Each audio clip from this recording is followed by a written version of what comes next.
करुणा मुंडे यांचा धनंजय मुंडेंविरोधात 3 अर्ज केल्याचं समोर आलंय।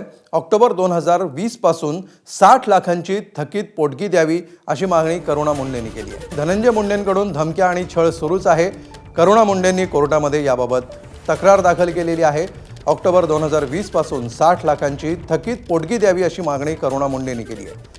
धनंजय मुंडेंकडून धमक्या आणि छळ सुरूच असल्याचं त्यांनी म्हटलेलं आहे आणि याबाबत करुणा मुंडेंनी कोर्टात लेखी तक्रार केली आहे।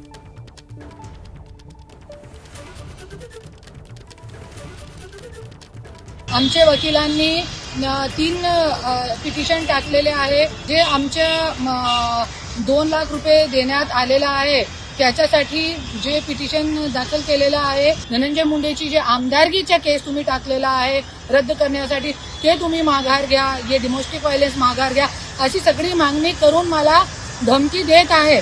त्याच्यासाठी निवेदन टाकलेलं आहे, पिटिशन टाकलेलं आहे। हे प्रॉपर्टी ज्यापर्यंत आमचा निकाल लागेल नाही तोपर्यंत हे प्रॉपर्टी कोणीही खरेदी विक्रू करू शकत नाही आणि याच सगळी प्रॉपर्टीवरती इस्टे आणावं लागेल। या सगळं पिटिशन आम्ही टाकलेलं।